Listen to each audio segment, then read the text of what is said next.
urukundo rusa n'ubutabera rwari rwavuze ko byarangiye. Niyo mpamvu muzasoma amasomo menshi muri Bibiliya ajya avuga ngo mugire umwete wo kunyura mu irembo rifunganye. Ndababwira ukuri ko benshi bazifuza kurinyuramo ntibibakundire. Igihe nyir'urugo azamara guhaguruka agakinga urugi rw'urugo rwe, benshi bazatangira kurukomangaho bahagaze inyuma.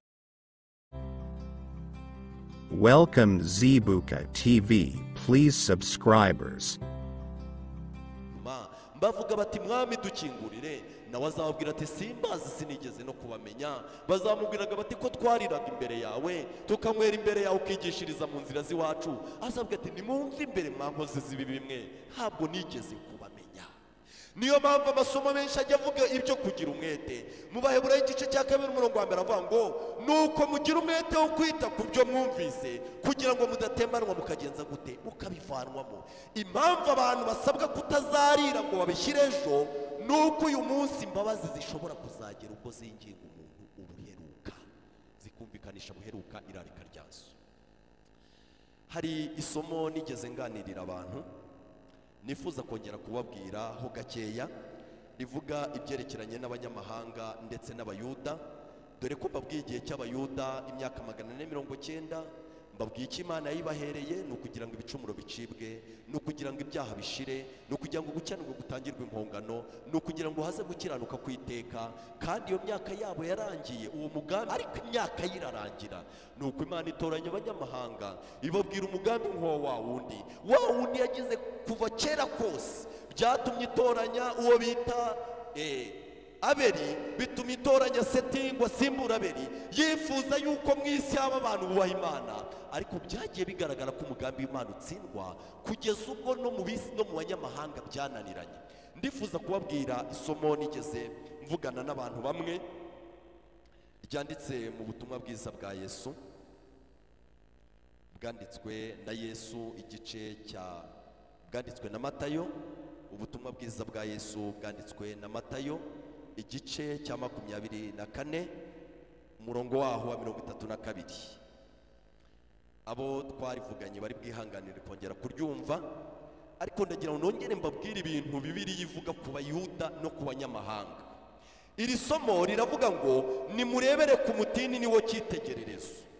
Ishami ryawo iyo ritoshye, ibibabi byawo bikamera, mumenya yuko igihe cy'impeshyi kiri bugufi. Nuko namwe nimubona ibyo byose muzamenye yuko ari hafi ndetse ageze ku rugi. Ndashaka kubabwira iby'iri somo riremereye cyane. Iri somo ryanditse muri Matayo 24, ahanditse ibimenyetso byo kugaruka kwa Yesu. Iki kimenyetso kiravuga ngo nimurebere ku mutini niwo cyitegererezo. Umunsi muzabona ishami ryawo ryatoshye, umunsi muzabona ibibabi byawo byameze, bizababwire yukuza ageze ku rugi. Iyo dusomye Bibiliya tukava mu itangiro tukagera mu byahishuwe, tubona yuko muri Bibiliya habamo imitini 2 gusa. Habamo imitini 2.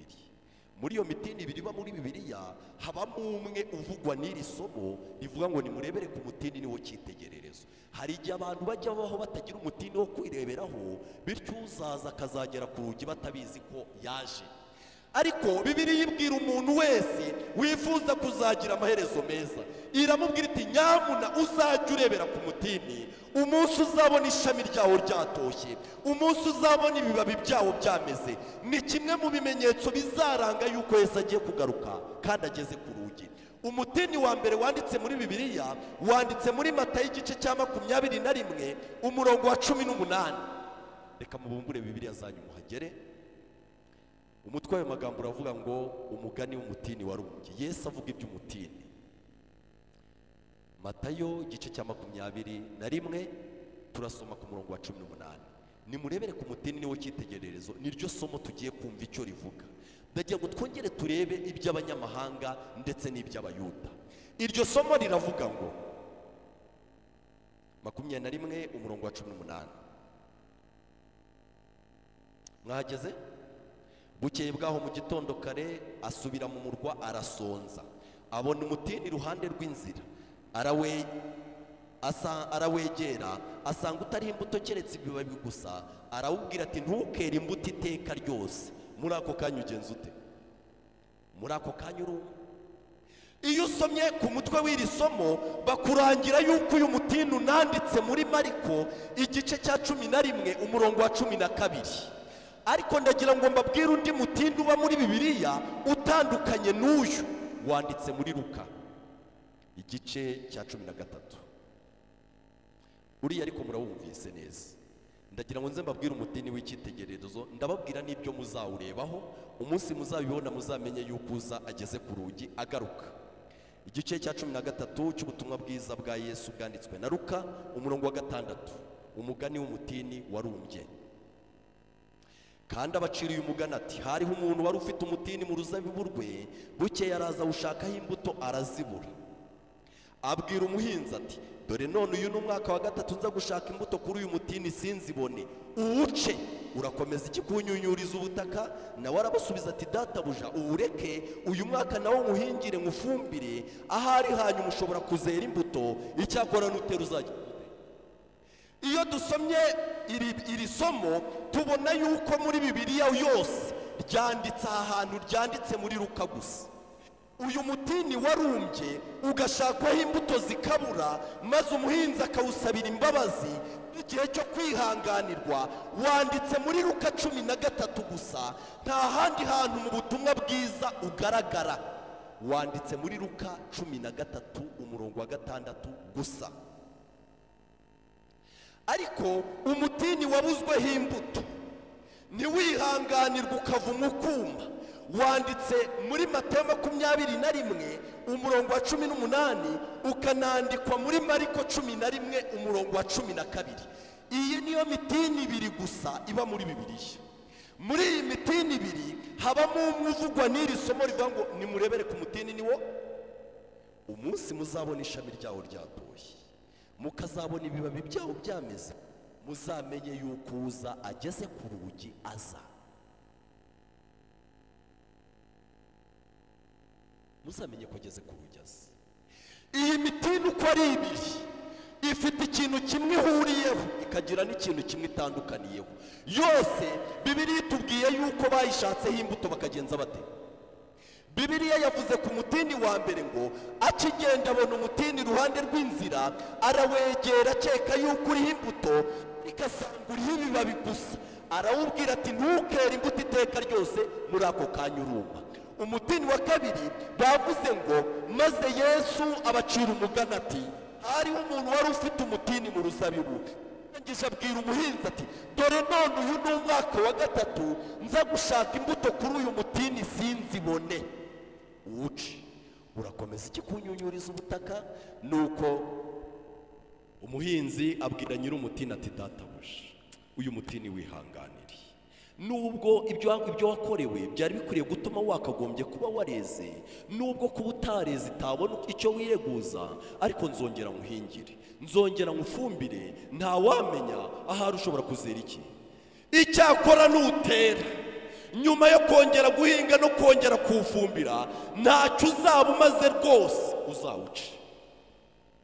Iyi mitini ihuriye ku kuba yose itareze imbuto, ariko iyi mitini itandukaniye ku maherezo. Umutini umwe washatsweho imbuto zirabura, uravuma uruma. Umutini wa kabiri washatsweho imbuto zirabura, ariko urihanganirwa. Umutini wavuma ukuma uvuga iki? Uvuga Abayuda. Kuvumwa no kuma kwawo byabaye muri 34.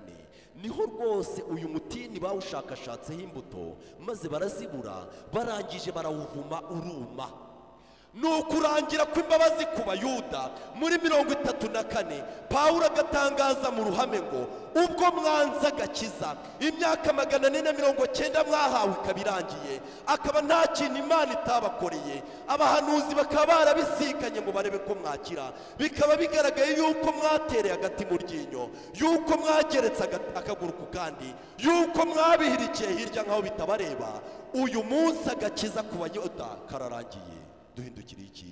Abanyamahanga muri 34, igiti kitera imbuto cyagaragazaga ibibabi gusa. Ibyo bibabi byanditse ahangaha uyu mutini wagaragaje ni ibiki? Ni ibikorwa bigaragara inyuma. Iyo Abayuda bajya gusenga, isaha yabo igeze nubwo babaga bari mu isoko barapfukamaga umuntu wese agaceceka maze bakabanza bagasenga. Iyo umuyuda nyawe yabaga agenda mu nzira yabaga yafashe ubufasha bugendana ariko akaba afite n'ihembe mu mufuka, yagera ko agomba gufasha akabanza agafata ihembe akarivuza, yabona abantu bose bakebutse agafata ubufasha nabwo akabutanga.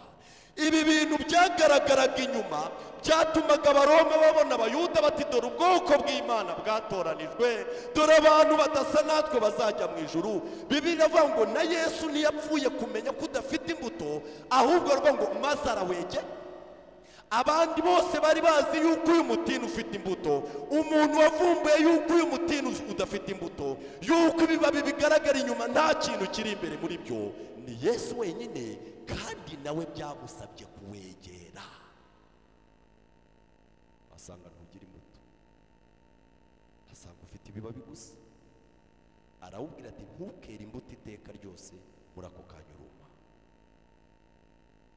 Umutini wihanganiwe uvuga abandi, uvuga abanyamahanga, nubwo bo bateza imbuto. Mu isomo twasomye muri Luka ntabwo twabonye yuko umutini uhanditseho wigeze ugaragaza ibibabi.